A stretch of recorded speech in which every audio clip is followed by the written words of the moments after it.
welcome to mini episode 38 of Real Life Ghost Stories. How you do? To kick things off this week, we need to thank our newest Patreon subscribers. We would like to thank Sylvia Oliveras, Gabby B, Ashley Moway, Ricky Donahue, Emily Sargent, Aaron Nelson, Ali Waite, Steph Diaz, David Ranson, Bethany, Serena, Shane Hoskins, Tobias Schmacher, Jess, Stephanie Farmer, Amy Williams, Simone Simpson, Sharon Monique Rogers Dunworth, Vlad the Inhaler, King Moonbird, Mackenzie Saxon, Phil G, Susan Trail, Jenny Jackson, Alice Oak. Jenny Umana Reyes. Thank you so much for being our Patreon subscribers. We appreciate you. Yes, we absolutely do. And I've actually only got one story for you this week. Only one. Does that mean we're Yes. finally getting the Sunshine Lollipops extravaganza that I've been hoping for? Extravaganza. Yeah. That's very RuPaul's Drag Race. I loved it.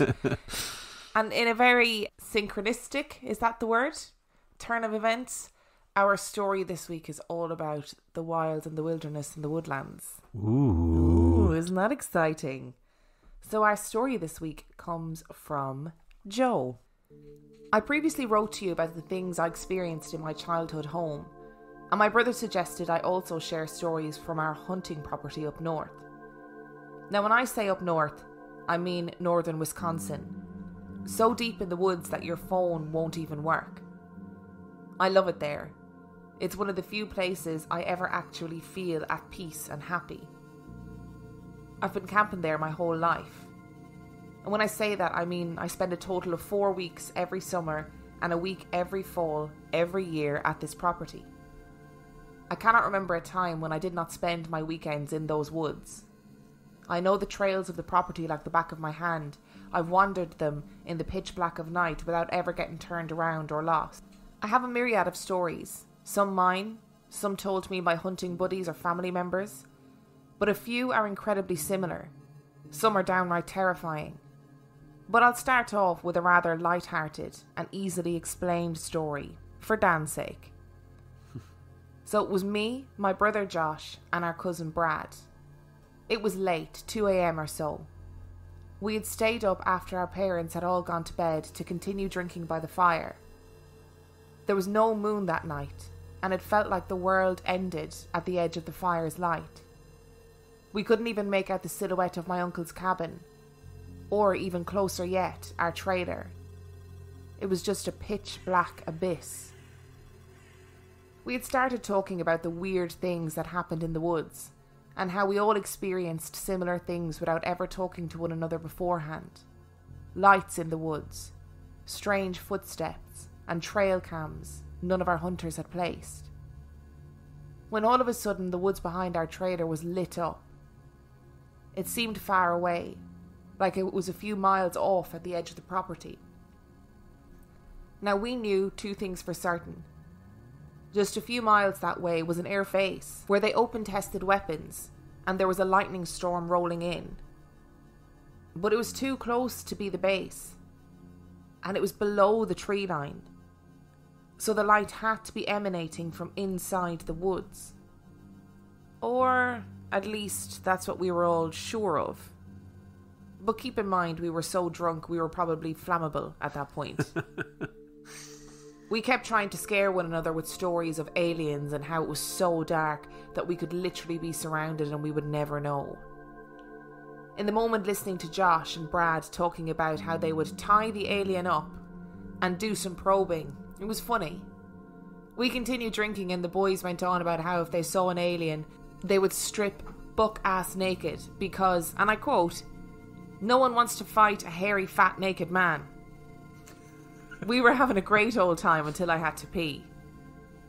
Now, being the only girl in the group, I couldn't just step out of the light and pee on a tree. No, I had to walk probably 500 yards to the outhouse on the other side of the campsite. It doesn't seem far until it's pitch black.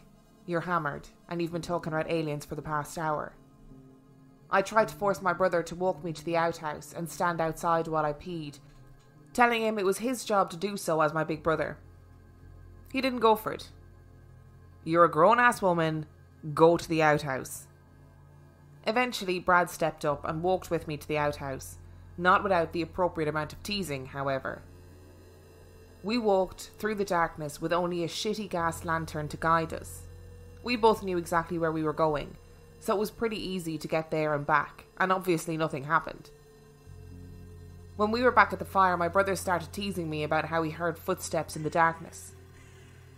He and Brad continued to go on about how I would be the first one grabbed because I was the furthest from the group and the fire. I proceeded to move closer to my cousin until I was practically in his lap. I knew nothing was going to happen. The lights in the tree line weren't anything to worry about, it was just a storm. Except they were lighting up in a discernible pattern. 3 flashes, a pause, a flash, then a long pause, and then it would go again. Lightning doesn't have a pattern, or so I kept insisting. We kept joking about the aliens beyond the light of the flames, and I started to feel a little more at ease. There was still a tense air around the group, as I think we all started buying into our own bullshit, even though there was nothing actually happening. Until I heard a rustling in the bushes right behind us. I yelped, and literally ended up in Brad's lap asking if he'd heard that, only to realise that he was dying from laughter. The rustling I had heard was not in the bushes, nor was it rustling at all. It was Bradley scratching his shoulder. We called it a night and snuffed out the fire. My brother and I only had to walk a few feet to our trailer. Brad had to walk about 100 yards or so to his cabin. I didn't envy his trek through the darkness. And sure enough, as I laid in my bunk trying to fall asleep, I saw a flash of bright light right outside the trailer, and a loud rumble. Then the downpour started. In the end, we were just drunkenly afraid of lightning and each other, and the scariest part of that night was that I left my car windows open, and not only did it get soaking wet, but a damn squirrel ended up in my vehicle. Now I'm going to tell you a few stories that are harder to explain, but let's hope they can be explained by animals or other humans. The first one isn't my own. It's my brother's. Josh had gone up a few days before deer hunting officially started, to try and clear out the trailer and the cabin, and to make sure the hunting stands weren't snowed in. He was completely alone in the forest as far as he knew. So the campsite itself is about a 3-minute drive from the actual road, with many ATV and foot trails leading off. But to get a car down the driveway, you have to go around a turn that flashes your headlights through our trailer, and even a small car can be heard quite clearly.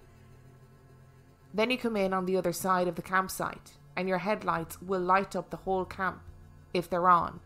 But you have to go through some thick forest, so even during the day most people have them on. Because of that, he was sure that should anyone come up the driveway, he would know, and he'd have time to prepare for them. He too grew up hunting this land, so he was never afraid to be there alone.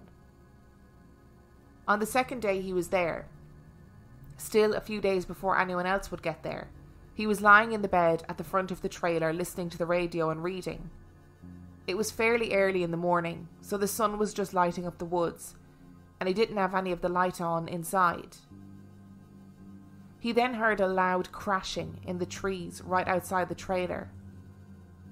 The trailer itself is all the way on the edge of the camp, surrounded on 3 sides by the forest, with the sides with the door being the only part you should be able to get near. At first he thought it was a deer. It was deer season after all, and though deer don't typically come into the campsite, it wasn't really that strange. Then he heard something running through the campsite. Again, he thought it was a deer, even though he said it sounded like it was too heavy for a deer, and he thought he only heard 2 feet. He shrugged it off, still sure that it was just a deer or another explainable forest thing, until he heard the unmistakable sound of footsteps on the wooden porch we had for the trailer. The footsteps were heavy, but he could tell they weren't stomping, more like someone in heavy work boots skipping or galloping. They ran across the porch along the length of the trailer, and he could no longer mistake them for deer steps. There was undeniably only 2 feet as they ran. He jumped up, grabbed his rifle and shouted out the closed door, "I have a gun!" He said he tried his best to sound intimidating, but he sounded more unsure than anything. He heard the steps stop, and then normal walking footsteps of someone just casually strolling through the snow. The footsteps stopped just outside the door. He was clutching his rifle and stared frozen at the doorknob. He knew the door was unlocked, and the only way to lock it was from the outside, with a key. "I have a gun!" he shouted again, cocking his rifle to prove he had a loaded weapon.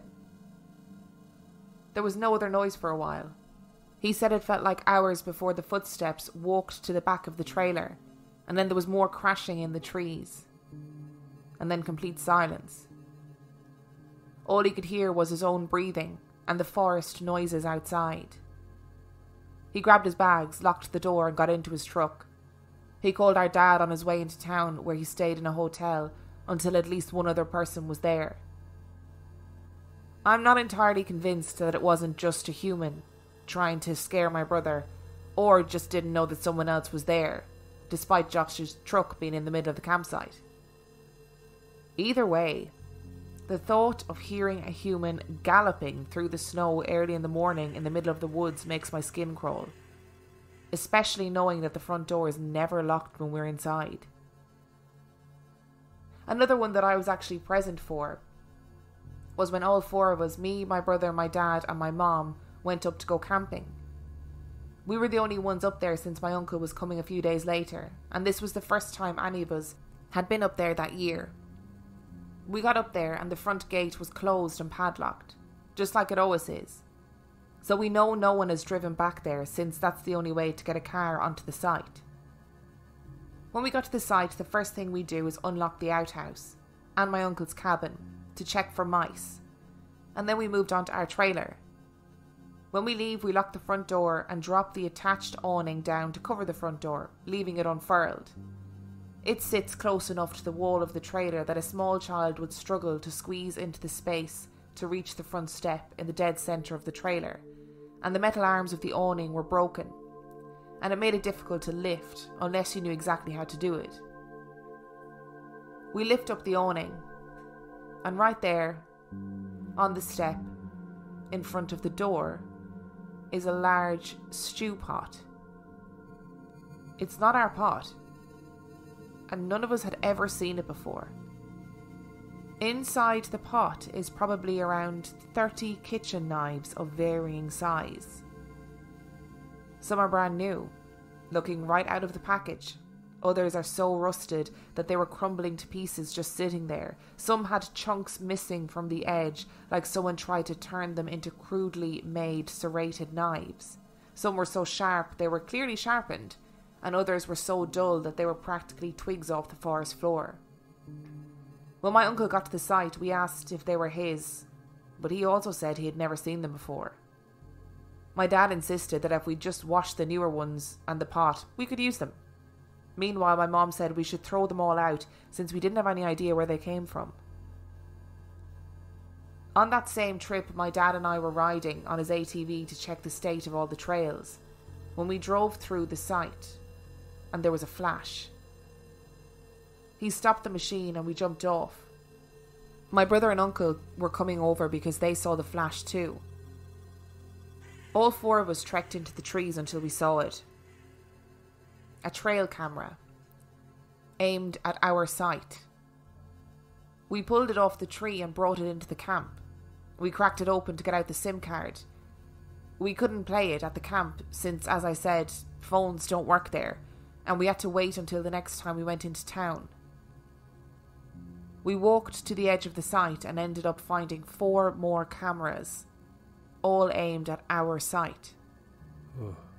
When we did go into town next, we plugged all 5 cards into my dad's phone to play them. There wasn't a lot of footage, just a couple of hours, meaning either the cards were relatively new or the cameras were only set up that morning. We never saw a person or anyone's face on the footage, likely because they just stayed behind the cameras at all times. We did, however, see on one that the awning to our trailer was up and the door was open. Then in the rest of the pictures, the awning was down and no one was in the campsite. There was only an hour and a half's worth of footage before we saw our trucks pulling in and us setting up the site. We never figured out where those cameras came from, and we never found any again. I'm going to pause there because there are more stories. Oh, that's creepy. That has given me, like, sometimes I think those stories that are potentially human are even more scary, because you think, what the fuck is that person's intentions? I mean, that's almost entirely human, right? Because yeah, I don't know of stories where ghosts set up trail cameras. Well, listen. Although that would make a very interesting alternate view of Ghost Adventures if the ghosts were filming Zach Bagans. Yeah. How good would that be? The idea of somebody galloping up and down on the wooden, like on the porch outside of your trailer. I mean, fuck that. Mm-mm. Like, I would be terrified. I've never even seen a gun, but at that moment I think I'd be like, I have a gun. Well, yeah. I think if I was a woodsman, I would put everything down to moose. So if I heard something galloping on my trailer, it's moose. And if I saw lights in the sky, moose. Trail cameras, moose. Moose are obviously well known as well for carrying around pots full of knives. Yep. Yeah. Definitely a moose. That's moose droppings.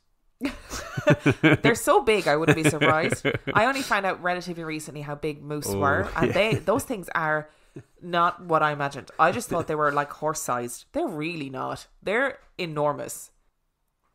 So shall we continue with some stories? If we have to.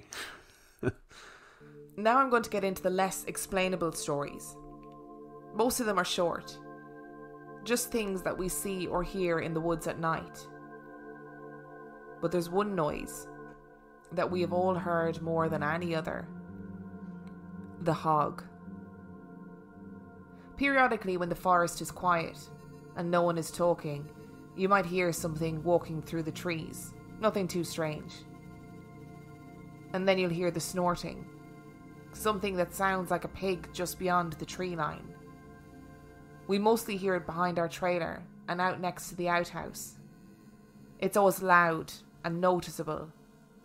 The only farm nearby doesn't have pigs, and no matter how hard we look, we cannot find physical signs of any pig.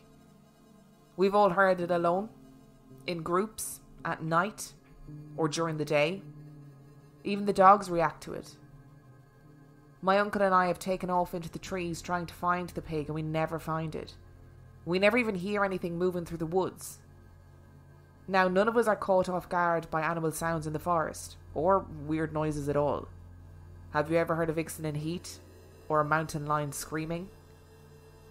But this pig has been heard for years, and no one has ever seen it. Another weird thing were the ghost headlights.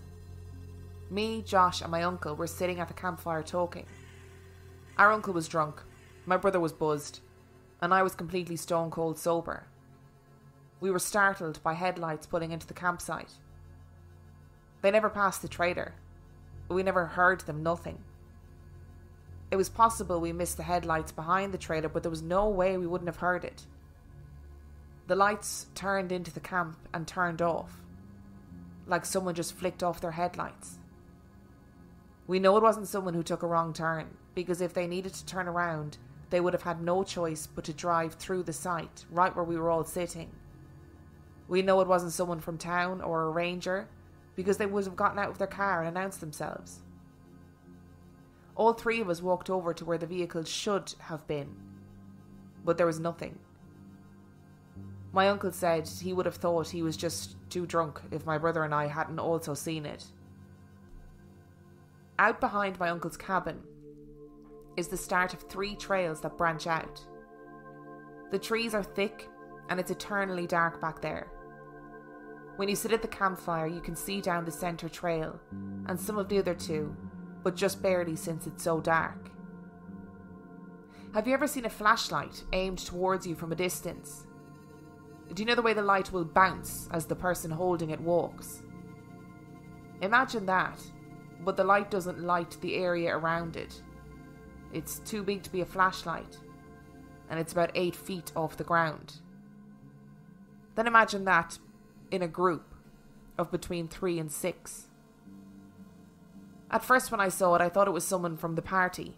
We were out hunting the first time I saw the lights, but I only saw one light and I thought it looked too high up because of either how the hunter was carrying the flashlight or because of the distance.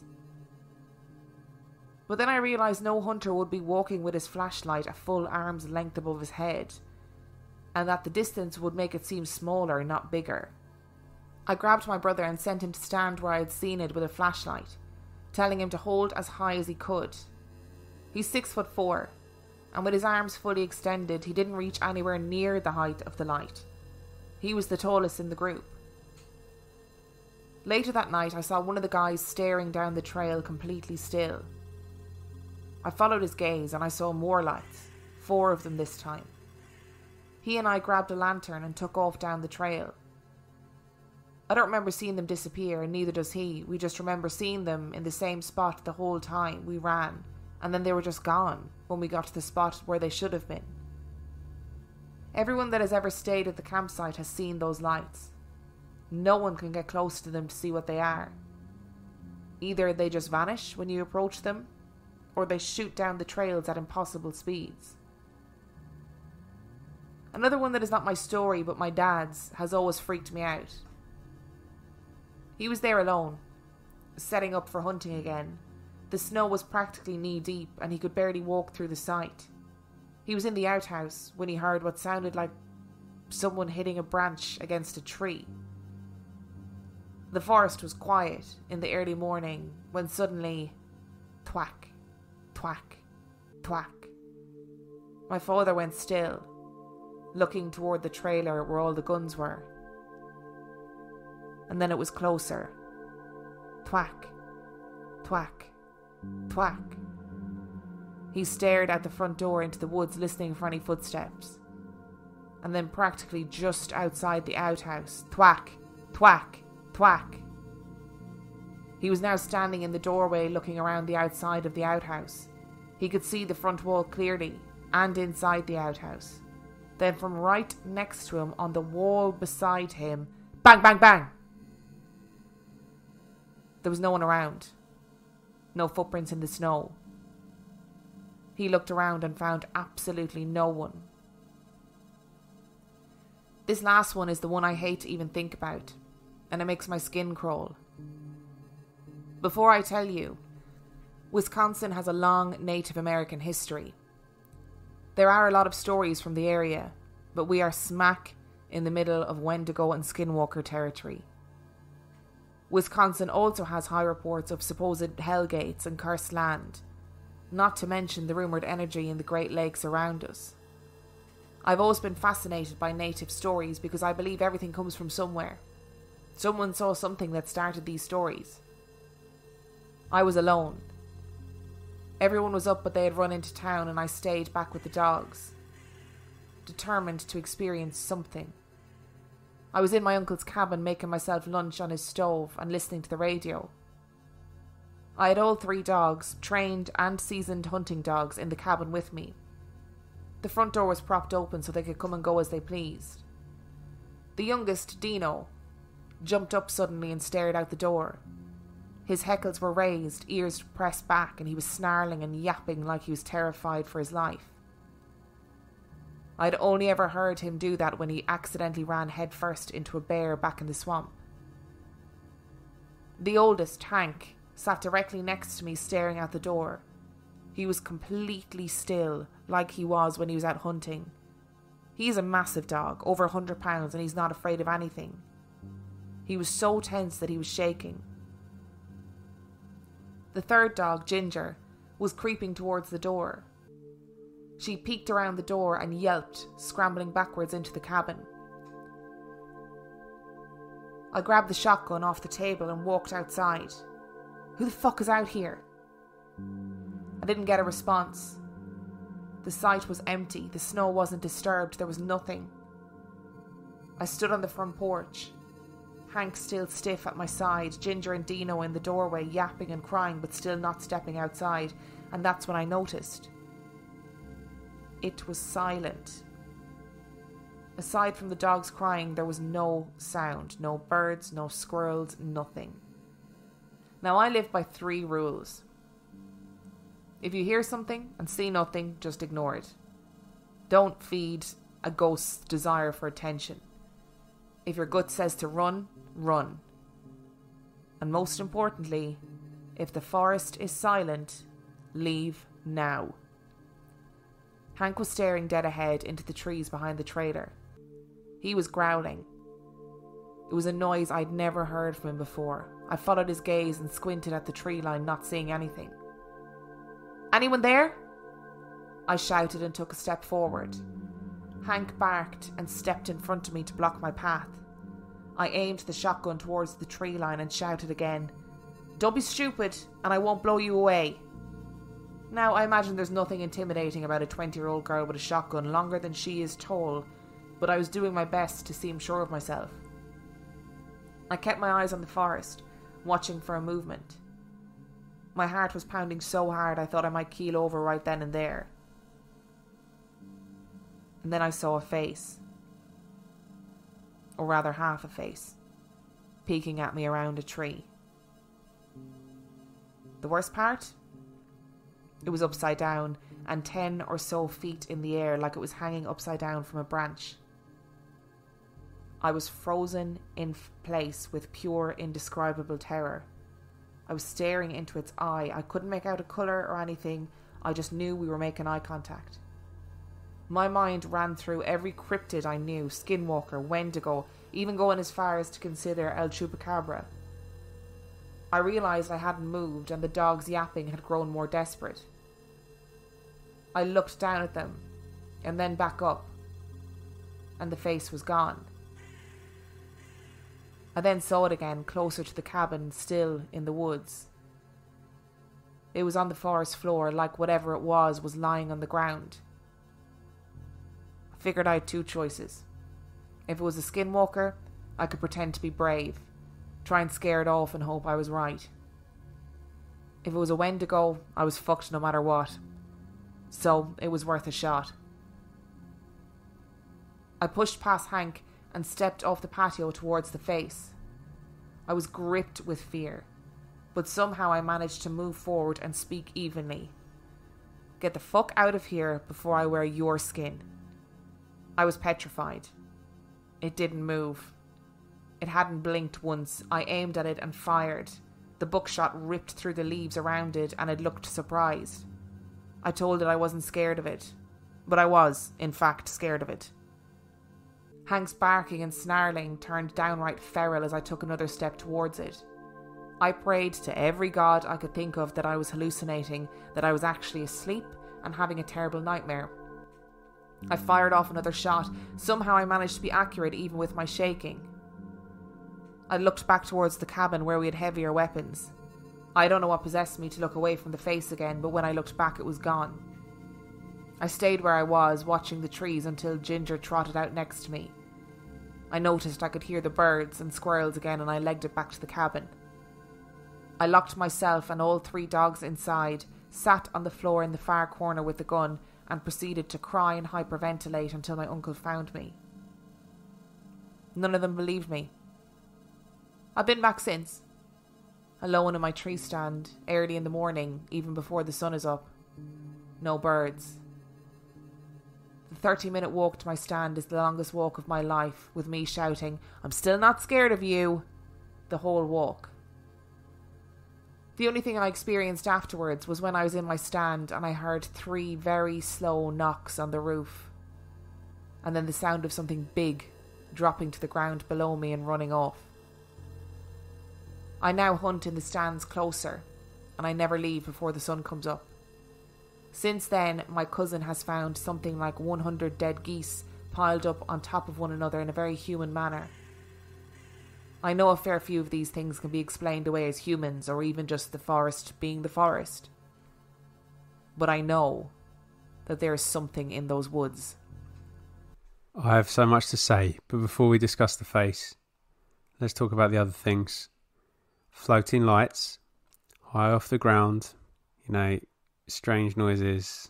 I hate to say this to you of all people, but I think there's a really obvious explanation for this. Which is? Moose.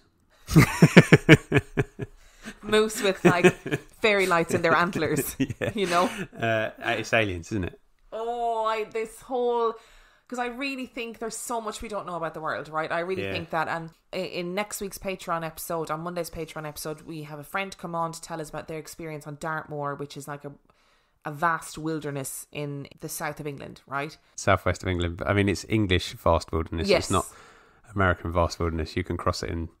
But he did talk about those feelings when you're in the wilderness of being so alone and, you know, and the silence.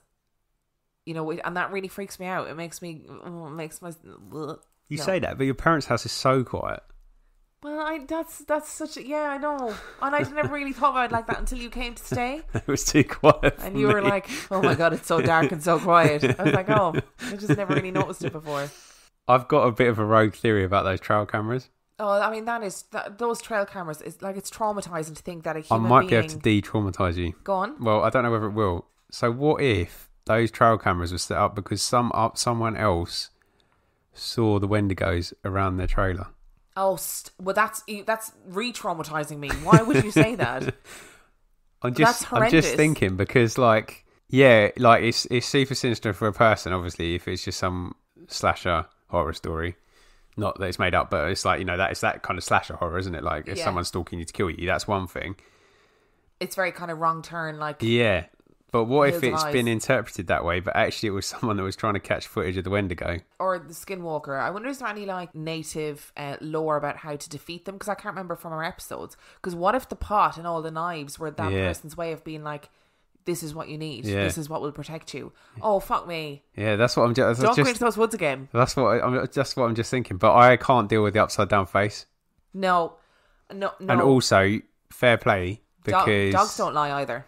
I would have fired all of that buckshot the first instant that I saw it, and it probably would have ended up being my uncle, and I would have killed him by accident. Yeah, it'd be somebody's idea of a joke, and you'd be like, oh. So fair play to you for being reserved enough for that, and then for also being bold enough to hunt it down. Yeah, that's not a nice story at all. Super creepy. No, and this week I've had numerous messages from people about the Michigan Dogman, and not specifically the Michigan Dogman, but about there being creatures in the woods. Like, numerous messages where people are like, I live in this state and I'm telling you there's stuff in the woods. Like, I've seen it. Loads of people I know have seen it. And it might not necessarily be like Dogman. It might be just some other thing that lives in the woods. No, I'm not okay after that story. Wendigos are just as bad though, aren't they? I don't know. Maybe it is just being brazen with them. I feel like that's what Joe was saying. I feel like she knew, she'd remembered something about skinwalkers, and that's why she was like, I'm going to be bold.